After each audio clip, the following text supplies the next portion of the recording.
Hey everybody, welcome to another episode of Quantum Nomads TV. Today or tonight is Therapeutic Thursday. We got a special guest with us, the attorney from Zyto and Limbic Arc. But before we get going, um, actually, let's find out where everybody's from. Just put where you're from in the chat, and I'll see if I can keep up with you guys. We got Virginia. We got Israel in the house. We got Georgia, New Zealand, North Carolina, San Angelo, Curacao, Australia, Washington, Texas, Virginia, Australia, Georgia.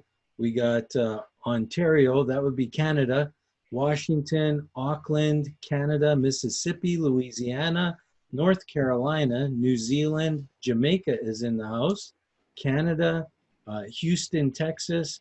We got people from all over the world here. Hawaii, aloha, Melbourne. So good morning, good afternoon, good evening, depending on where you are on the planet. It's really good to have you here. I'm just curious, is there anyone new here? If you're new, just put 111 in the chat. It might be a little strange meeting for you if you're brand new, but if you are new, just put 111, just so we know. There we go. Hey, Alan. Welcome. This is more of a team. You may find this interesting. Hopefully it's cool. Frank, hey, awesome. Good to have you here. Make sure you guys show up tomorrow at 3 p.m. You're going to get a whole bunch of really cool information, but it'll be cool tonight. Before we get going, we're going to be talking about a technology. I'm just going to share a short disclaimer before we do. The technology we're going to be talking about is called the Limbic Arc technology, and it's not intended to diagnose, cure, or treat any disease or medical condition. But what you're going to be listening to today are people's personal experiences with this technology. So with that said, let's get started here, and let's hear from Bill Patterson. What's your favorite boost in My favorite all-time favorite is my combination of pain relief and inflammation. Awesome. How come? It works for me. It helps me with my knees, my foot, and with having Parkinson's, it helps me with the pain in my legs. All right, cool, man. Thank you for sharing that. How about Sue Trefethren? Did I get it?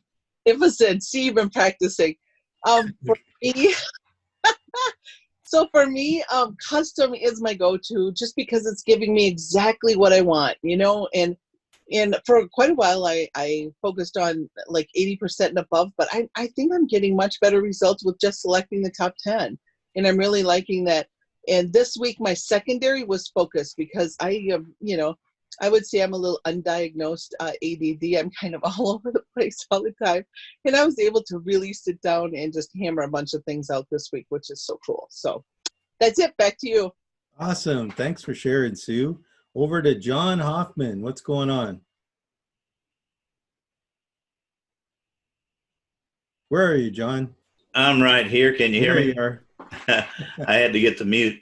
I've only been in a few days here, 4 or 5 days, and everything's been running pretty good. I've been breathing a whole lot better. I have asbestosis, and I've been breathing a whole lot better. But last night I couldn't sleep. I actually woke up about 1:30 or so in the morning, couldn't get back to sleep. So I came in and put on sleep, and within 10 minutes I was sound asleep, slept the rest of the way. Wow, that's fantastic. Thank you for sharing, John. Really appreciate that. Now we're going all the way over to Australia. Cory, Michelle, what's happening? Oh my goodness. Okay, so we're doing quickies today. This is great. So I did a juice cleanse last weekend, and I got this horrible headache. I put on detox as I was going through the cleanse, and then I had this headache, and I put on pain relief. It was gone in 15 minutes. I was like, oh, that's awesome. And then I felt great the rest of the time. It was the easiest cleanse I've ever done. Wow, super cool. Thanks for sharing that. That is awesome. Let's head over to Bea Workman. What's going on, Bea? Well, I just thought I'd give a little update. Well, not so much an update, but what has happened, I think, for me.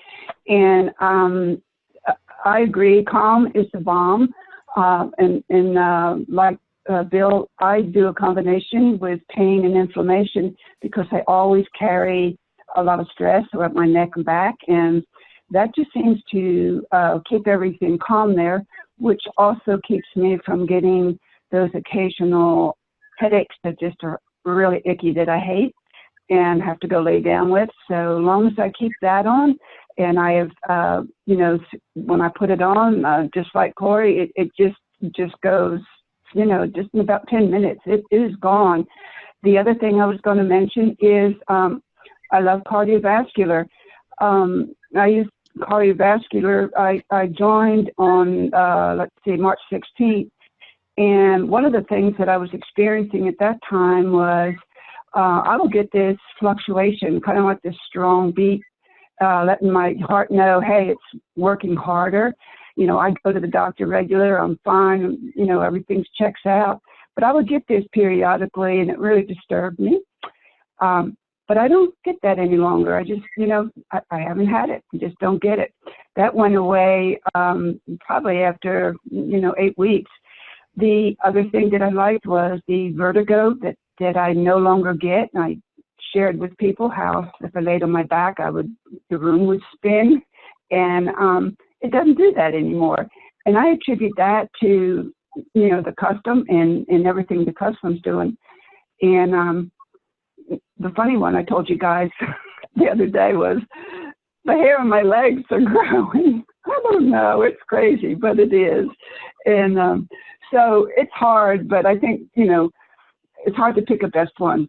I love them. I love all the ones that I've used have been great for me. So back to you, Dan. Fantastic. Thank you so much, Bea. And now we're going to go over to Morganne Rayne. What's going on, Morganne? She's looking for the mute. Unmute. I got it. Right on. My boost, my vision, nerve regeneration, and focus is like, I love that. But what I wanted to say about, and this is the second time this has happened with me with this boost, which is strength. So I've started biking again. And my friend Nita, who's also, she may be in the room today, we go biking together, and we decided to go biking, do a 9-mile bike ride. So we usually do much longer ones, but we're just starting out. And I put on strength before I went, and it was like I could have kept on going. Like it was nothing. It was like, I didn't even break a sweat. It was like, oh, this isn't enough. We had to come back. So strength, if you haven't tried that one's potent. And it feels like everything in my body's strong, like my muscles, everything's strong. I could even like sit back on my bike and let go of my handlebars and use my body. So it was like, yay. Okay. So strength for me today. Thanks. So, Right. hey, Morganne, before we let you go, now you've done the cardiovascular and the strength now. How would you compare the two? Because I get that kind of boost with the cardiovascular, but I've never tried strength. So give me a little insight. Okay, so I have tried cardiovascular, and it makes my heart go a little wanky. So I don't use cardiovascular ever. I mean, I could try it now and see if that's changed, but with strength, I don't get that. I just get this surge of strength. It's like body, mind, soul. It's awesome. Well, I'm going to give it a go just because of you. Awesome. Okay, you do it. Thank you. We can compare notes. Awesome. Thank you, Morganne. You're Appreciate welcome. you. Let's head over to Kasia. What's going on, Kasia? So I would like to update my new friend. She doesn't know I'm her friend yet, but Morganne, you are my best friend. I like you are smiling because I want to tell you, I want to share with you. Just a few months ago, I was diagnosed with, this pressure in my eye. So my doctor scared me with the, possibility of getting the attack of the glaucoma in my eye, and he suggested that I should have some laser surgery, looking for even this year. But I didn't go for the checkup, and because of your testimony, and there was few other people talking about the same thing, but of course your testimony just broke my heart into tears, and my eyes were crying a river of flowers and water and everything. So I'm running my Vision with Focus and few other things for last 2 weeks, and I really believe that this is my most favorite boost because it's so currently important to me, and I don't have results like you do yet, but I believe this is the best of the best for today. Do you realize, Kasia, that I've been on it since February, so I've had a chunk of time to have some changes. And I just want to say, because you're saying you're not getting the laser surgery, on the 21st, I'm actually scheduled for laser surgery in my right eye because the pressure's still high in that eye. And I think that it gives, and I'm doing it to support my eye and allow the limbic arc to even do better work. So I just wanted to throw that out there, that I still am following doctor protocols, but I don't do drops and I don't do that. So I was just diagnosed this year, so that's why I'm hoping to avoid the surgery. And what's going to happen, I will see and I will share with everybody. Okay. I just wanted to throw that out there. Perfect. Thank you so much for your. You're welcome.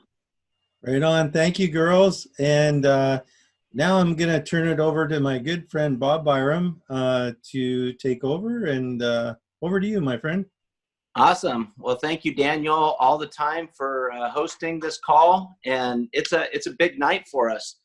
We were just talking earlier in the week how awesome it was when our legal counsel was on a call with the top leaders of the company and all the stuff that you learned. And I went, wow, I was supposed to be on that call, but I wasn't able to get on there. And you were telling me about it. It's like, man, we should get him on the call. And we reached out and he was available. In fact, he said he was excited to be on here with us today. And we're just going, all right, man, that's awesome. So Adam has been with the company, I think, for quite some time, before Limbic Arc came around, and he can go into his background a little bit, but he's been general counsel for Zyto for quite some time. And then obviously as it switched over and now we have Limbic Arc, he gives a lot of the legal advice for them as well. But Adam, you can go into all that, and we're so happy to have you on here. Thank you for being our special guest today, and I'm going to turn the show over to you. Thank you very much for having me. I'm grateful for the opportunity to speak to you all tonight. Briefly, my background is I was born and raised in rural Utah, attended Brigham Young University, and then joined the military, and was an Arabic linguist in the Army.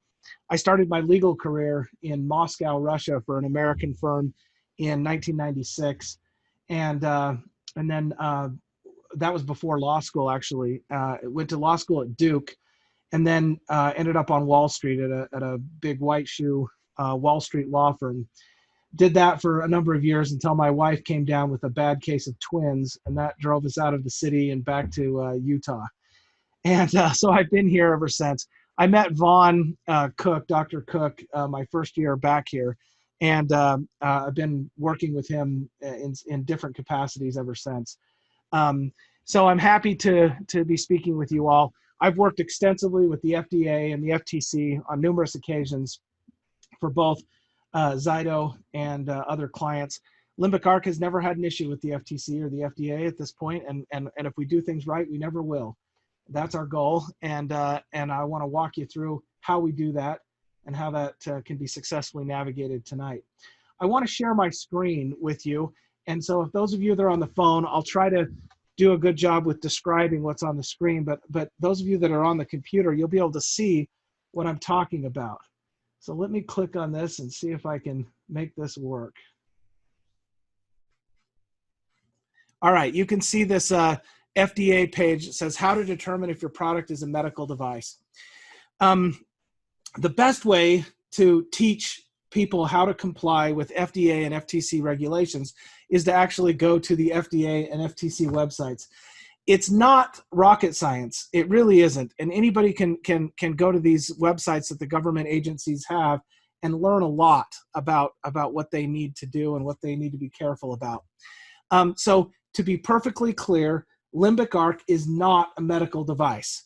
Why is that? Well, let me scroll down here and read to you.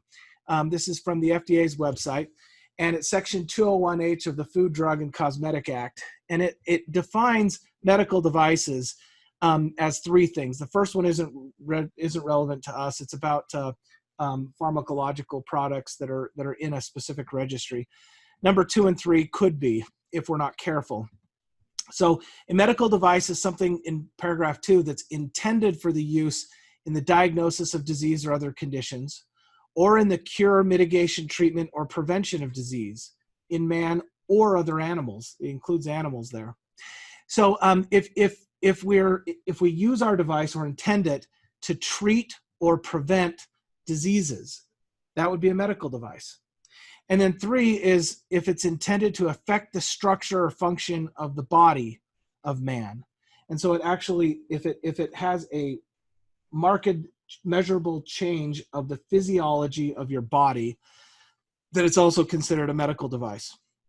All right, so that's how the law defines a medical device. So this last one, if you claim that you took a Limbic Arc boost and the Limbic Arc boost specifically changed something in your molecular structure or in your muscle structure or something, that would violate number 3. If you say it diagnoses or treats a disease, it would violate number 2. When I say violate, it would mean that you were claiming that our software was a medical device. But it's not just that simple. It's a little more complicated in a good way for us. Click over to this other tab, and this is a general wellness policy. Again, this is the FDA's website. It's guidance for the industry put out by the FDA. And it talks about what we can and can't say about general wellness devices. So if we scroll down here, I want to point out that there was a law that passed here on December 13th of 2016 called the 21st Century Cures Act. And what it did is it said that software that is intended for maintaining or encouraging a healthy lifestyle that is not related to the diagnosis, cure, mitigation, prevention, or treatment of a disease or condition is categorically not a medical device. So if software is intended for maintaining or encouraging a healthy lifestyle and is unrelated to the diagnosis, cure, mitigation, prevention, or treatment of a disease, not a medical device. So that's us. That's us directly. And so this law specifically carves out software such as Limbic Arc. We're okay to market and sell our device. It's perfectly legal because we're not diagnosing or curing diseases or medical conditions. That's under this 21st Century Cures Act. Now, this wonderful guidance here by the FDA, if we continue to scroll down, it gives us examples, right? So the software has to be intended for only general wellness use, and it has to present a low risk to the safety of users. That's us. That specifically falls into what we're doing. And then it goes into some examples. It is absolutely okay to talk about wellness, general wellness devices, such as the software from Limbic Arc, to talk about weight management, physical fitness, relaxation or stress management, mental acuity, self-esteem, sleep management, sexual function. That's not an exclusive list, but those are specific examples they get. So they give examples of general wellness claims here next. It's okay to claim to promote a healthy weight or encourage healthy eating or assist with weight loss goals. It's okay to say that the software promotes relaxation or helps manage stress. It's okay to say that the software improves the flow of, I don't know how to pronounce that, qi or energy. It's okay to claim that your software improves mental acuity, helps you follow instructions, helps you concentrate, problem solving, multitasking, etc., decision making, logic, eye-hand coordination. All of those things are okay. The list continues here. So I don't know if I'll go through the whole list, but you can look this up at the FDA. It's the General Wellness Policy for Low Risk Devices, and read this. This is where we fall under in the regulatory sense. Promoting physical fitness is okay. Promoting sleep management is fine. such as to track sleep trends. But in general, promoting sleep management is just fine. And on through the list. Now, they do give a few examples of things that are not okay, right? You can't specifically say that a general wellness device treats or diagnoses obesity. Now, it's a fine line, isn't it, between saying that up above they say it's perfectly fine that it making claims related to weight management, or it promotes or helps you maintain a healthy weight. That's okay, but it's not okay to say it treats obesity. Now, what's the difference? The difference is obesity is a specific medical condition. Treating it would be a specific medical device function. You can't treat obesity with a general wellness device, but you can help people to maintain a healthy weight or encourage them or help them to achieve a healthy weight.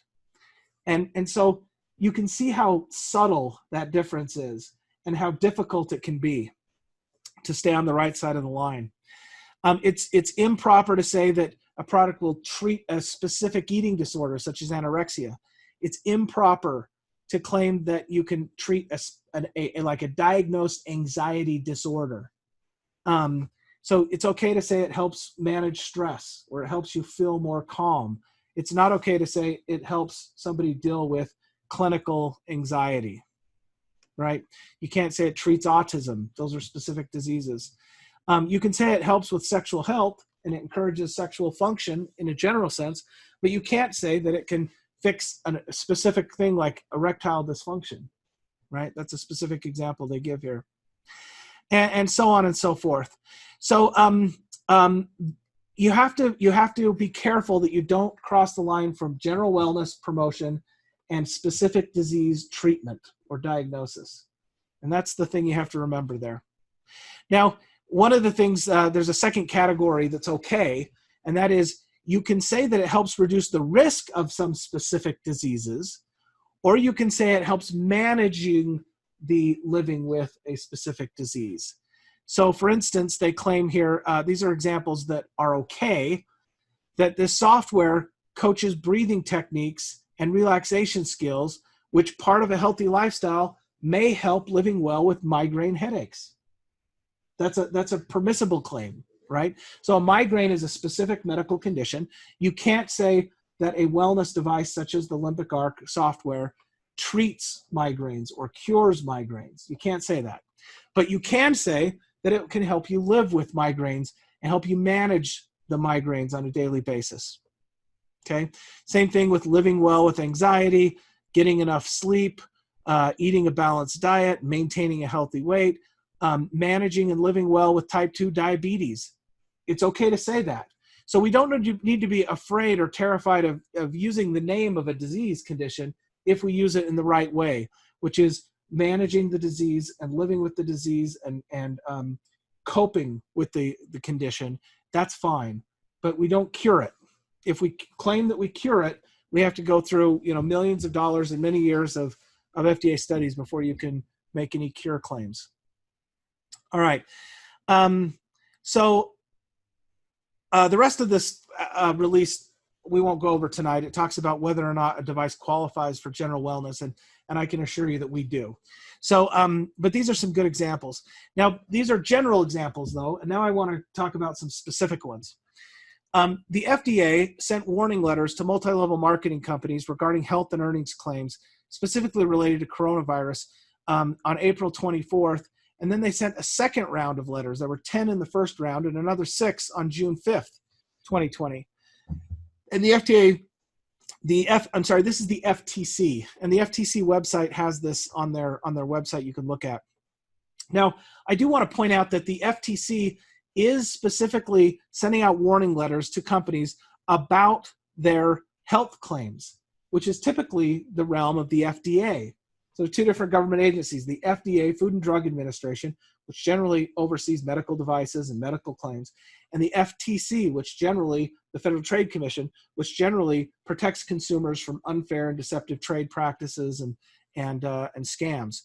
But the FTC, when they send out warning letters, they kind of overlap with the FDA and try to help police medical claims that are being made. And so the FTC warning letters address health claims as well as earnings claims, or deceptive earnings claims, as they would term it. So so there's 17 examples that you can pull down and read, and you can see what these companies have done wrong. We're going to look at just a couple of them tonight. So here's a warning letter. These are all public records, by the way. This was sent to Mark Wolfert, who's doTERRA's general counsel. And this is a warning letter. This is what they look like from the FTC. All warning letters are publicly available, and you can look them up online.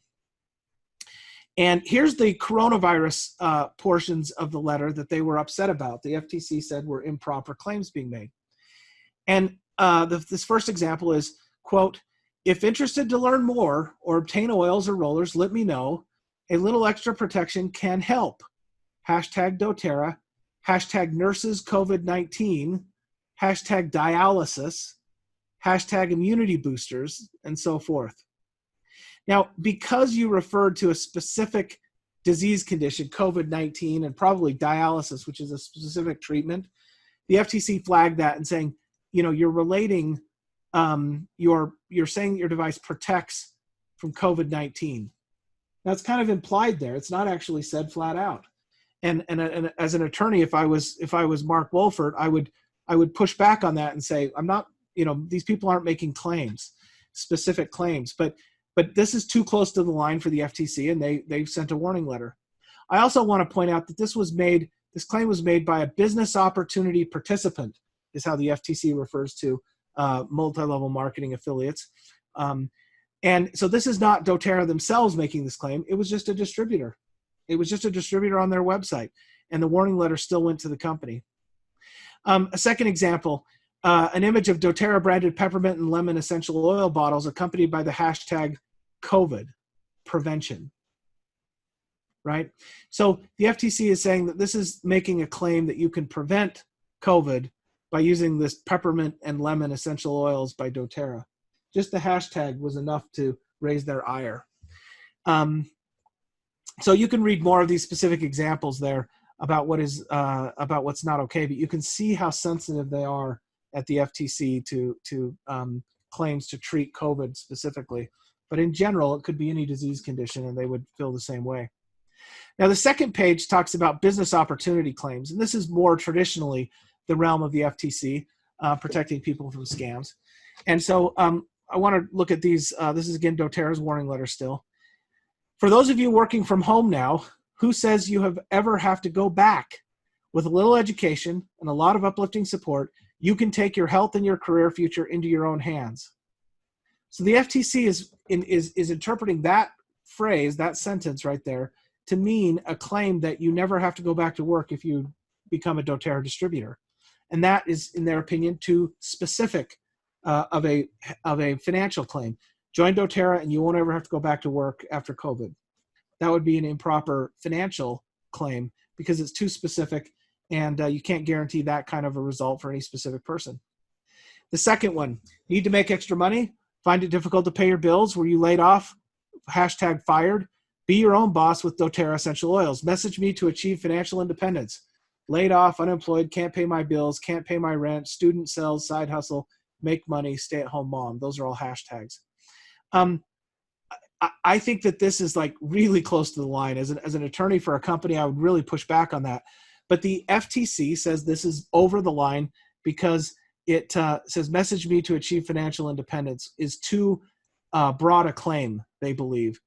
And so what the FTC wants us to do is to be careful about making financial claims that if you work hard and if you are able to sell the product and sign up other affiliates or distributors, then you can achieve financial independence. But it's conditional, right? It's more than just messaging this person to achieve financial independence. It takes work, as we all know. And so just the bald claim of financial independence without any conditionality was too much for the FTC, and they put it here in the warning letter. Looking at another one, here's Isagenix. Justin Powell is a friend of mine, general counsel at Isagenix. He was in New York at a New York firm the same time I was there, and we knew each other there in New York many years ago. They got a warning letter here. Look at their COVID claim. In the fight against COVID-19, keep moving every day and eating healthy. Isogenic shakes boost your immunity 500%. Now, again, this was made by a business opportunity participant or representative. It wasn't made by the company specifically. But a claim that isogenic shakes boost your immunity 500% is a specific claim. And in the context of COVID-19, it's a specific claim to prevent, COVID-19. That's not permissible. That would be a medical device if it specifically boosted your immunity by 500% and prevented COVID-19. Then they have some earning claims down here in this warning letter.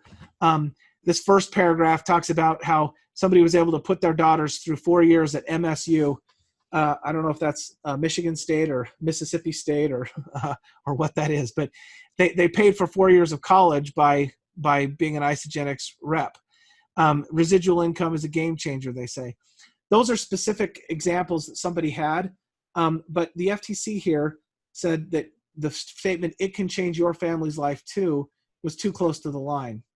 Now, again, as the attorney for the company, I would push back on that. That seems really sensitive. If this is a true personal experience for this person, they should be able to say it. But you can't promise it to anyone else. And so you want to always use language that if, your experience is similar to mine, right? If you work as hard as I did, it could change your family's life too. So it's the conditionality or lack of the conditionality that I think bothers the FTC. The second paragraph here, they talk about an extra $4,100 a month. Would that change your family's lifestyle? ? Well, my firm is offering that, right? That's a very specific number and a specific promise in an MLM context that's improper from a financial perspective. You can't promise a specific dollar amount to somebody. It's going to depend on a number of factors, right? One more, a warning letter to Longevity International. So the example of the health claim that they have here is #flatten the curve, shop immune support. And then it's a link that clicking on, you go to the immune support page products. Well, and this was on their corporate website in this example for Longevity. They're claiming, by the FTC believes, by the #flatten the curve with a link to their immune support product, they're making a claim or an implication that their immune support product will specifically help prevent COVID-19 by #flatten the curve. That was viewed by the FTC as too specific a claim, and it was put here in the warning letter. Then they have earnings claims down here that are similar to the others. One of them here is in Spanish or Portuguese, I'm not sure which I can't even read, so I'll skip that, of course. But this other one's pretty egregious. With these, talking about these products, your body will be able to withstand and eliminate COVID-19 and the vaccines forthcoming for COVID-19. So that's a specific claim that the products will,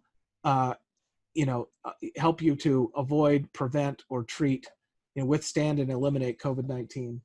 So that crosses that line pretty blatantly in this example. All right, so it's a jungle out there, and there are some things that are close to the line. There's not a right or wrong, easy to define line between what's okay and what's not okay, especially on financial claims and personal experience claims with the FTC. But in general, if you say true statements about your own experience, you're going to be fine. And on earnings claims, if you make them conditional and not promises or representations, you're going to be okay. Share your own personal experience and talk about what's possible with hard work, and you should be okay. As long as you're not too specific of $4,100 a month, like that example. The last link I want to show you here is from the FTC. Their website is this business guidance concerning MLM marketing, okay? Why does MLM get so much scrutiny? Why is it under such pressure from the government all the time? And the reason why is because in the early days of MLM particularly, but sometimes still today, companies are pushing products without the demand for the product. And so the sell of the product is not about an inherent consumer demand for the product, but rather they're driving revenue commissions in a business scheme. And when you're driving people to buy products, not because they want to use them, but because you want the money to then redistribute into a downline structure, if that's the motivation, then that's not okay. So you can see here, multi-level marketing is defined here in this paragraph 1. In paragraph 2, they cite to this case, this Costcott case, which is a famous case in MLM history. And the court defined an improper enterprise is where the product is pushed in a way that is unrelated to the sale of the product to ultimate users. So, the egregious example of that is I have to say my father, when I was a young man, was a member of an MLM, and we literally had our garage filled with shampoos and soaps, right? And nobody was ever going to use those soaps, and my dad was never going to be able to sell those soaps. And it was just he had to get his volume up to qualify for certain levels of commissions and payments from the company. And when that happens, there's a high chance of people being taken advantage of and spending more money than they'll ever make. And so the FTC wants to protect those consumers by saying, if you're selling a product, it has to be because there's a true demand for the product and not just a stockpiling of it in order to generate commissions in the MLM structure. So how do we fall in that analysis? We are uniquely and beautifully positioned in a perfectly safe place because we have a software product that has a one rate subscription that you subscribe to that product, you use those boosts in your life every month, and you can't have 10 subscriptions and load them up and put them in your garage, right? You have your software subscription and that's it. So it's very easy and simple for us to avoid this type of problem. We're going to be, you'll be seeing some developments in the product as well, which will encourage the use of the product to make sure everybody's using it every month over the next quarter or two. And the key is that if the FTC came in to examine us as to whether we were an illegal pyramid scheme or a legitimate business, we pass with flying colors. The whole paradigm just doesn't apply to us because you can't load up on our product or buy more of it in order to qualify for higher commissions. And every single sale is used by an end user. Now, that's different than a Ponzi scheme. You'll see here that MLMs are often accused of being pyramid schemes. And a pyramid scheme is where people pay in, and the people in the upline of the pyramid, take a portion of that money. And as the pyramid gets bigger and bigger and bigger, there's more money flowing up. But ultimately, because of exponential growth limitations, the whole world can't be a part of a pyramid scheme successfully. And so inherently in a pyramid scheme, the people at the bottom are going to lose. And so it's not a fair business structure where everybody can play win-win. In the end, somebody has to lose categorically. We're not a pyramid scheme because there's one price for one product, and you can't. It's not applicable. Ponzi schemes are different. Sometimes people confuse Ponzi schemes or pyramid schemes, and they're a little bit different. We don't need to go into that today. Ponzi schemes are different than MLM companies' issues. But the bottom line is, if there's artificial pressure put on people to buy more products or products that they don't use and don't want, that is what runs afoul of the FTC's regulations. Since everybody uses our products and it's one product for one price, we just don't have that issue. This is a good website to read if you want to learn more about it. It is complicated stuff, I'll be honest, very complicated stuff. And you don't need to understand any of it because I do, and I make sure that Limbic Arc is well positioned and safe regulatorily. What you need to be worried about is in your own promotion of the product. As you go out and work hard to build your business, be careful about the health claims.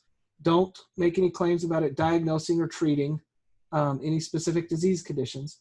It is fine to talk about disease conditions in the context of coping with or living with or preventing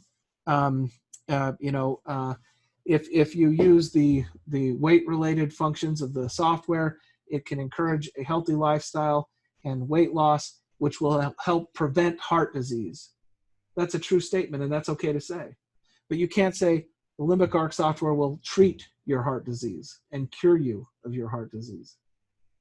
And so as you walk those lines, I encourage you to be safe and revisit this regulatory guidance that we've gone over today. Final thing I'll say is that the company cannot approve all your marketing messages. Number one, we're getting too big. Logistically, it wouldn't be possible. And secondly, if the company approves everything, then we're 100% responsible for it. There still is kind of an open question as to how much responsibility a company has over what its distributors or affiliates say. We don't want to be legally responsible for everything anybody who ever signs up for Limbic Arc says.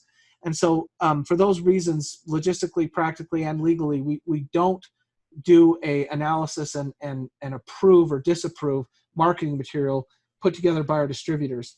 But the other side of that coin is if you cross the line, we'll kindly remind you and tell you to pull back and get yourself right. And if somebody continued to violate these rules and continue to cross the line, we'd have no choice but to terminate that person. And in fact, we would have to in order to placate the FTC and the FDA so that they knew we were serious about compliance. So we have never been put in that position. You guys are doing a great job, and I have every faith that you'll continue to do so. When in doubt, visit the FTC and the FDA websites. They've got this good stuff there. I hope that showing you these has taken away the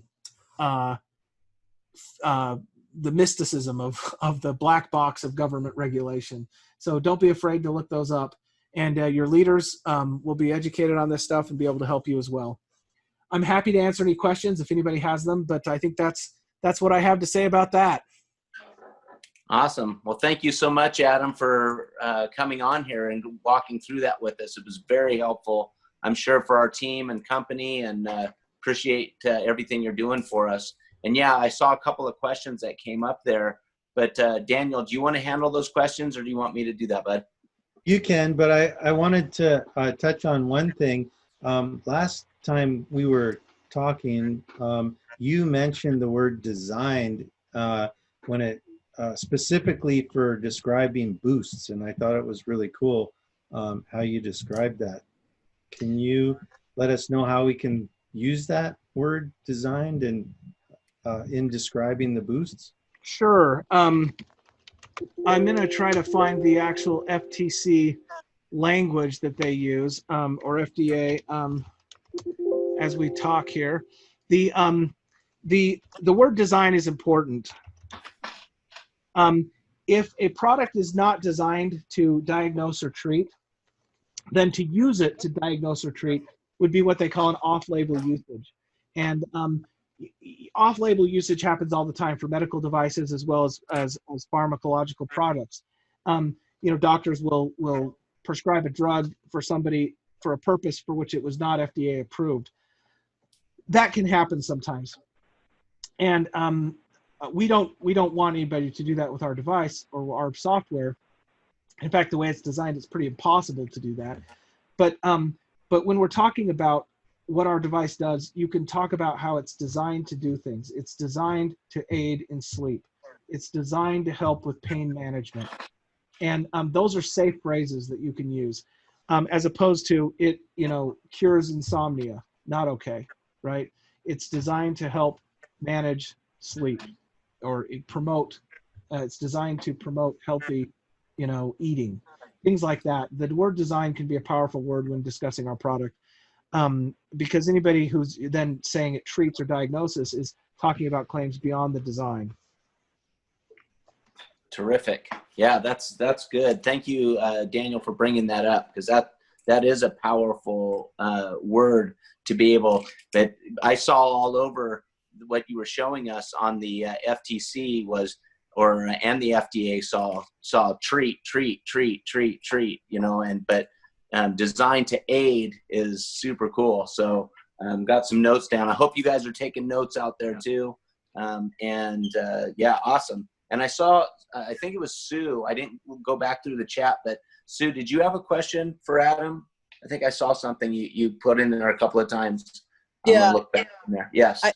I have a question. So it's regarding, so I put a post on Quantum Nomads today, and I just want to specifically ask about it because, so I have, I've had fatty liver for 10 years. And so I put the blood test numbers up there for the end of December, January 31st, and then May 31st to show the decrease. And I think in my post, I originally used the word disease, and then I went back and said liver support instead of, so I removed anything with disease in it. And so I was specifically talking about that I'm using this to support the liver. And so my question is, putting numbers in there, is that appropriate, or is that more of a diagnosis and is in bad territory for us? Great question, Sue. Great question. So let me tell you how you could word it. It would be fine, and how to word it would not be fine. So if you said my numbers were X, and after a month they were Y, and during that month I used Limbic Arc, that's fine so far. Those are factual statements, no problem. If you then said, and I know that Limbic Arc caused the liver fat to go down by this X%, now that would be a claim of treatment. Gotcha. Right? And I didn't say that at all. So yeah, so feel free to share your experience. You can say, I started using the Limbic Arc and I was using this boost, and over this period of time I saw, this change to my health, and I'm so happy to have found Limbic Arc. Yep. And that would be okay. The FTC might say you're still implying that Limbic Arc caused that. So to be the most safe position would be to say, I can't prove that Limbic Arc is the cause of the improvement, but boy, I'm sure happy to be using Limbic Arc, and I'm going to continue using it. Gotcha. That would be the safest way to approach it. Factual statements are always okay. Diagnosing and treating statements are not. Eric Clark has a pretty good question here. He said, if people mention a medical diagnosis and related medications and then say they are able to reduce the meds or get off them altogether, are we not crossing the line? If you said the Limbic Arc has allowed me to stop taking insulin for my diabetes, I think that would go over the line, right? But if you said I have diabetes and I've been taking insulin, and then over the last month I've been able to reduce my dosage or eliminate it from my life, and during that same time I've been using Limbic Arc boosts, and I am going to continue to use Limbic Arc and hope that I can continue to not have to use this heavy dosage of insulin. You see how carefully you have to word it? There's a fine line. If you say that Limbic Arc is specifically curing your diabetes, that you can't say that. It's not been proven to do that. It's not cleared by the FDA. That would make it a medical device. But you can share your honest experience, but you can't prove causation, and the company can't. I can't prove that Limbic Arc can reduce the insulin take for somebody on diabetes. I can't prove that. The studies haven't been done. It hasn't been approved by the FDA. So don't say that. But you can share your personal experience, and the safest way to do it is if you're making an incredibly bold claim like that, to say specifically, I can't prove that Limbic Arc has caused this result, but I'm going to keep using it, and I'm grateful for the impacts on my life. Awesome. If I could just follow up, Daniel, if it's a medically prescribed medication for a chronic condition and you feel that you're improving, would it not be safer to say, I consulted my doctor and it was determined that I could reduce the medication? Well, that's between you and your doctor and wouldn't have anything to do with Limbic Arc. I have a question about sharing other people's testimonies. Is that still okay to do because it's actually them in those cases? If somebody has shared a testimony in a public forum that has made it available for sharing, I don't think there's any problem with sharing it as long as it's a compliant testimony, right? As long as it doesn't cross the lines we've discussed. Right. Wow. Yeah, good point. Super if cool. anybody shares an experience they don't want shared, they should make that clear. In let's do this real quick, guys, because everybody wants their questions answered. If you have a question for Adam, if you put 888 in the chat, and then we'll just call you in proper order. That way we're not just jumping on here. So let's go with you, B. You're on there. Go ahead and ask Adam Ford. Okay. I wanted to find out if this was okay to do. Recently, I've been doing kind of a overview of people's experiences from our daily Zoom calls. I have people that can attend. I have one member who said it's just been so helpful because they can use in Polish, they can transcribe, they can, take that and know what's being said. So I just wanted to be sure that was okay to do within the guidelines that you're putting forth, that I can say this one, this is her experience. So I just kind of do a highlight and say, that was the overview for today. And I've had numerous people who say how helpful it's been for them because they can't attend and it's just really helped them. So is that wrong to do, or am I allowed to do that? I mean, from your what you said, I can't tell for sure because I don't know exactly what you're saying, but as long as it comports with the things we've gone over tonight, I think you should be fine. Okay, great. Thanks. And I'll adhere to those guidelines. You're welcome. Thank you. I'm going to sneak one in from Cosmos because it's above the 888s. She just said you refer to the product as a device. Does the software really qualify as a device? So software can qualify as a device under the Food and Drug Act, right? If it meets those three criteria we discussed at the beginning of my presentation. So our software is not a device as defined by the Food and Drug Act. But that's a specific legal definition. All software is a device in other definitions. So if I referred to our Limbic Arc software as a device, I did so in a generic sense. It is very specifically not a device by the meaning of the FDA regulations. Right. And that was to diagnose, treat, prevent disease, those kind of things, that verbiage. Or make specific changes to the physiological makeup of the body. Got it. Okay. Victor Pierce. Yes. I was wondering if Limbic Arc could make a compliant statement of that this cannot cure, treat, the general disease, the general statement, and that can come on when you turn on your Limbic Arc system, or that would make it easy to help remind people that we should be sharing this in this format. And so I was just curious if you're able to do that or would do that, or. I'm not exactly sure exactly what you're looking for, but I do want you to know that we have on our website a compliance page that has a specific video presentation by me that goes over a bunch of this stuff. We might even take tonight's presentation and put up there. There are other documents there. And there is a disclaimer there about treating and diagnosing. I apologize that I'm not familiar enough with the website to direct you to it specifically, but I think it's on the product page. But it should be prominently there. If it's not, I'll make sure it is. I think it is fairly prominent on the website. So there is a disclaimer. I'll make sure it's prominently posted on the website. Yeah, and yeah, it's on there, I believe. Let's go to Jane. Unmute, Jane. Sorry, just having to unmute. Yeah, so I'm in Australia, so some of the rules, all the rules apply. In fact, ours are probably stricter, but I was wondering if you are showing someone our InfoBoost library and it's got things that, pain relief would be one, for example. Wouldn't that imply that we are going to cure pain or, relieve pain? And is that compliant? Would we need to rename any of the boosts, or are they compliant as they are?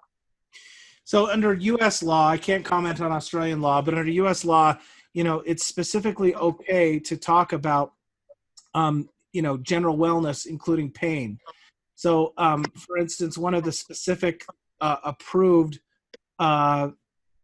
things is migraine headaches that we talked about. So it's okay to say that your software, as part of a healthy lifestyle, may help living well with migraine headaches. I mean, that's a direct quote from the FTC website. Okay. So as long as it's a general statement about general wellness, it's okay, including pain.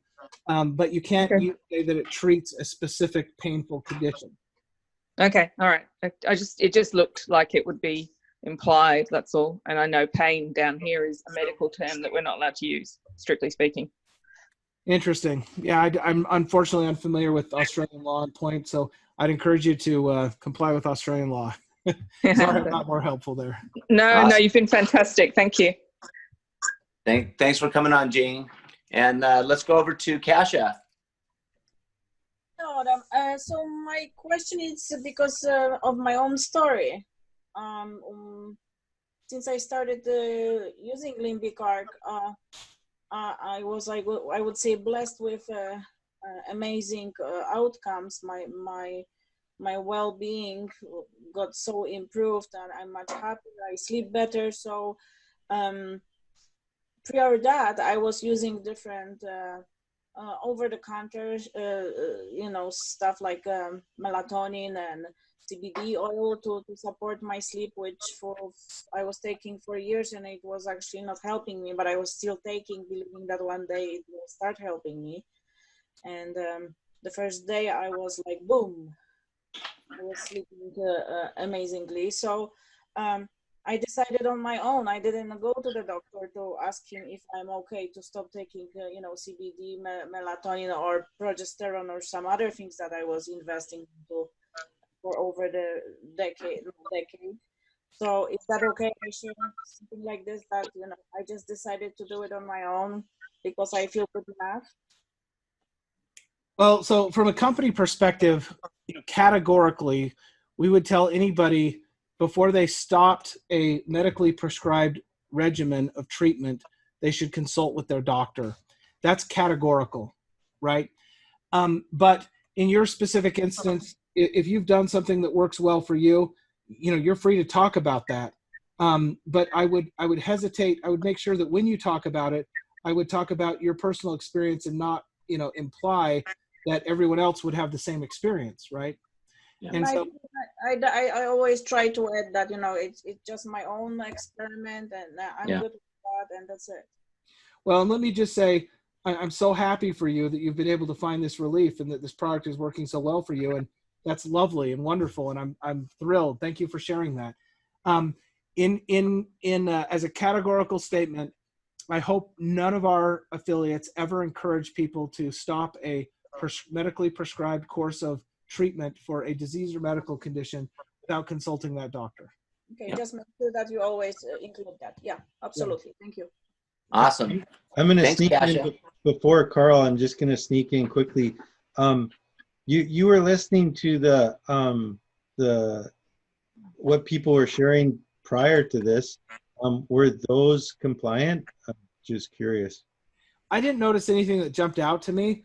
I admit that I wasn't critically listening. I was enjoying the testimonials, but nothing jumped out at me as specifically impermissible. I think that people did a good job of sharing their factual experiences. The key on that is you have a right to say and share your experience, period. If it really sounds like, if you're approaching that line of implying causation, then simply add a statement that you can't prove, the studies haven't been done to prove that Limbic Arc caused this result. But you've had this result while you were using Limbic Arc. You're thrilled and you're going to continue to use Limbic Arc. It's awesome. A causation statement that has to be proven through the FDA in order to make that claim. So the easiest way to make sure you're safe is disclaim causation. Awesome. Yeah, thank you, Adam. And then let's go over to Carl. Okay, brace yourself for this, you guys. Okay, this has to do with what I do on Saturdays. Okay. And I'm doing it like 7 days a week, Adam. I help people formulate for themselves. And I got to figure out what the right terminology is for me. Basically, people will bring up different things, whatever it might be. And I will take them through, going through the actual custom, which does their blueprint basically. And through that, you can select different boosts. And then over the course of that, we will get into, combining boosts, formulating boosts. And I need to know that I am not crossing any lines because, I almost feel like I do that on behalf of the company because a lot of the company from different parts come onto my calls. And I need to make sure that I am not teaching them to break protocol. So when I'm doing that, is that considered like I'm diagnosing things? And that's where the gray area is going through my head right now, that I want to make sure, because I've got to stop everything right now and completely redo things. I detect a slight Canadian accent. Are you in Canada? Yeah. Yeah. Hey. Hey. So thank you. But your question really is a question about the impermissible practice of medicine under Canadian law. And I just am completely unqualified to tell you whether or not you're crossing a line and practicing medicine under Canadian law or not. I think that anytime that you are taking somebody with medical issues and conditions and assisting them and helping them in dealing with those medical conditions, you're in a danger zone. And where in general, I think most countries are going to allow wellness support, they're not going to allow medical practice. And where that line is in Canada and whether you're crossing it or not is a very fact-specific analysis based on Canadian law, and I apologize, but I'm not qualified to help you with that. But it could be, is kind of what you're saying. I could be. So I just got to reestablish myself on how I do this, because when Daniel spoke about the meeting that you guys had there with just, it actually made me very, very nervous about what I was doing. And it's not that I'm trying to purposely diagnose things or anything. I'm just trying to help people select the right ingredients, but that might be the same thing. So, well, under U.S. law, if somebody told me they were helping people that they were signing up for the company as affiliates to customize boosts that would support their wellness, in general, I think that's fine. If you're saying to that person, and this will cure your arthritis. Oh no, I don't ever say that. It's just so. Yeah. So that's what I'm saying. It's too fact specific for me to give much helpful advice on this call. I apologize. Okay. But no, that's okay. But I got some from what you mentioned here is kind of sinking in. So everybody, Saturdays are going to be a lot different from now on. We're going to be going in. Well, and one of the things, Carl, that Daniel and Adam both brought up was this is designed to aid in whatever that is. Yeah. So, let's look at these ingredients because they are designed to aid. We'll do that. Whatever that is. Terminology that I Correct. use and the formulation. Yeah. Can't use formulation. That's what I just got to be careful. This can't treat. This can't prevent. Yeah. This can't change. But because people bring up different things. They'll bring up liver stuff, or they'll bring up diabetes or cancer or whatever. And we go through the categories and we look at the ingredients and we try to formulate.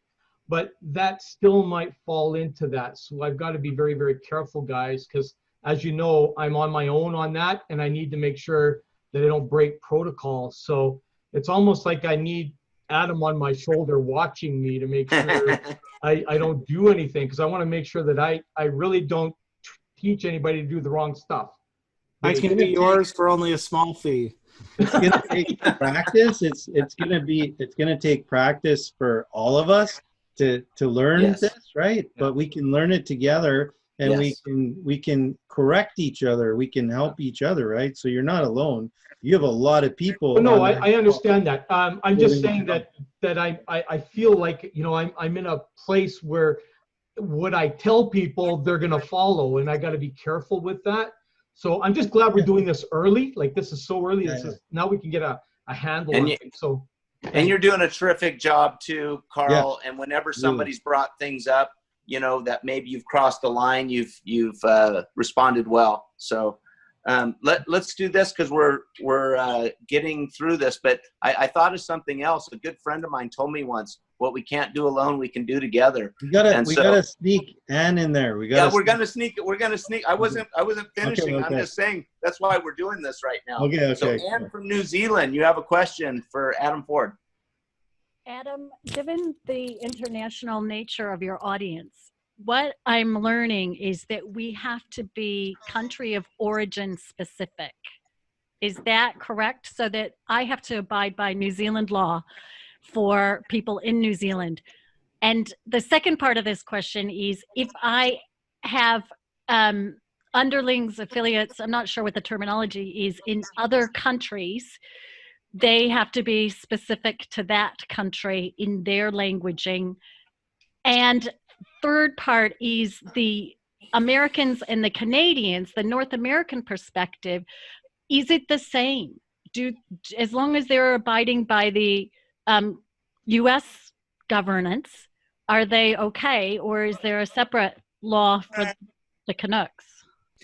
Okay, so let me first just say I'm a huge fan of Jacinda Ardern, your prime minister. I think she's lovely, and congratulations on having elected such a wonderful person. Well, I'll interject another time. Well, I'm not in New Zealand, so I only see the press abroad, right? Yeah. By all accounts, I gather she's got glowing reports. Yeah. She's quite popular out here. Anyway, okay, so I shouldn't make political comments. I'm sorry. Okay. Yes, every distributor is affiliate in Limbic Arc is individually responsible for complying with the laws in their location in the operation of their business.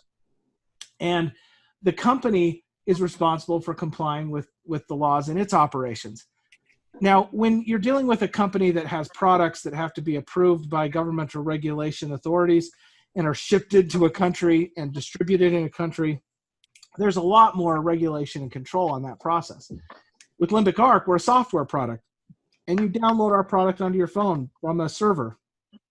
And companies that sell software online are not importing products, do not have to get regulatory approval for their products in the country. But there are some laws that we have to adhere to, such as data, privacy laws and so forth. There are laws that we do comply with, international laws in every country. But in general, we escape the burden of regulatory approval that traditional MLMs have to go through because of the physical nature of their products. But to your question specifically, as a distributor with a business in that country, you have to comply with New Zealand law. And the company is not going to probably anytime soon become an expert in every law of every country. If we get big enough, eventually we'll probably provide more support. But the reality is, unfortunately, today, I'm a one-man legal department at Limbic Arc, and I just do not have the physical capacity to become conversant with the laws of every country. And so you're going to have to do that. And that's an obligation that you have as a business owner in that country. And I apologize that that's not a very supportive answer. And I want you to know my moral support is with you if my logistical support is minimal. Okay, thank you. That's a fair enough answer. Shoot, I had another question and now it escapes me. Okay, cool. Great, thank you so much. I really appreciate the clarification. You're welcome. And I wish you all the best of luck. Thank you very much. We have an election looming before yours. Really? Oh boy. Yes, yeah, the end of September. So I am about to write to Parliament. I have several letters to write, and this is probably the first time I've ever been very passionate about things that affect me and my livelihood to make an impact on this election. So it'll be an interesting week for me. You might want to try focus, Ann. Thank you. I love that. Thanks, Bob. Thanks. And take care. Thank you. So clarity might be a key also for that. Yeah. Hey, Daniel, I'm going to turn it back over to you, bud. Okay, I want to thank everyone that shared: Bill Patterson, Sue, John, Cory, Bea, Morganne, Kasia, and thank you everyone for coming. Thank you, Adam, for taking the time out to help us get some clarity and be able to share the love in a legal way so that we can help people all around the world for a very long time. And we want to protect what we have here and the company, right? We want to do what's right for the company. So thank you very much for helping us. And we got Ron Spence on tomorrow that's going to teach us about all kinds of really cool ingredients. So until then, just remember, what we can't do alone, we can do together.